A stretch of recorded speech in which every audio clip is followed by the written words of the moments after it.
Well, you can't ask for a much nicer mid-December day than we had today. Really pleasant. Nice and sunny. Really nice. And just to prove that we are optimists in the weather office, I mentioned at noon that we gained a minute for the sunset in Bangor, and Jess mentioned it to me today when she was filling out the almanac. Everyone's looking for it. Yeah. Oh, any silver lining. 3:55. Let's go party. Wow. It's not even.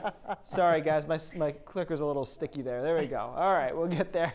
But yeah, you know, Pat, it was a nice day. I thought the sun made a big difference. We ended up actually above average by 6-7 degrees in a lot of spots. 46 for a high in Portland, 41 in Bangor. But it was the bright skies that really made the day. Overnight tonight, clear, especially through the first half of the night. Temperatures drop down to the 20s, a couple of teens too, especially across northern Maine. Tomorrow's a mixture of sun and clouds. It's not as nice as today. It's also not quite as mild as today, but it's dry.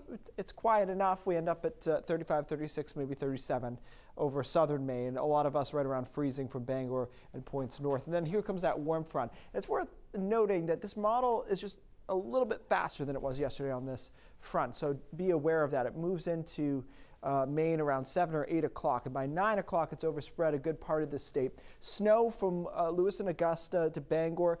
The initial batch could be snow even over down East Maine. I think most of the coast, though, is rain right from the get-go. Eventually, that warm air starts working in overnight on Wednesday into early Thursday morning, pushes the rain-snow line farther north, and by the morning commute hours at least, will be changed over to all rain. It'll be spotty off and on. Temperatures will push into the 40s and eventually 50s. We could actually pop into the mid-50s over southwestern Maine on Thursday afternoon with some sun. That'll be a brief but really nice period of time. And then Thursday night, overnight, is in the 50s for a lot of us. Outside the mountains, it's in the 50s throughout almost the entire night, which is hard to do in the middle of December. We start off mild on Friday. Temperatures, though, fall throughout the day back down to kind of more average levels. So snowfall amounts here aren't big. 1 to 3 inches should do it. And if you're not in the shaded blue at all, that means you're not expecting to see any snow from this whatsoever. All right, let's move ahead to the weekend.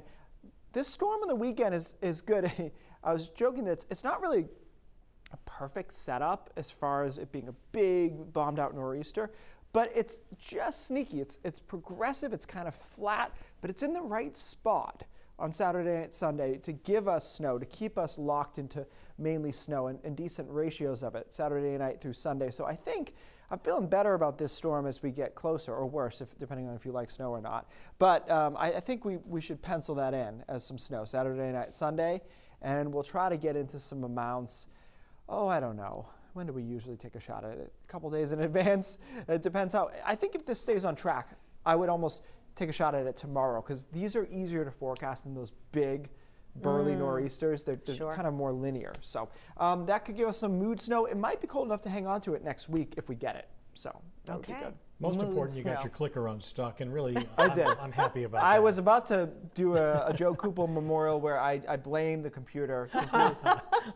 Whether or not that always works. Yeah, whether or not it's their fault. I used to sit upstairs and be like, I think the computer's fine, but I don't know. Thank you, Keith.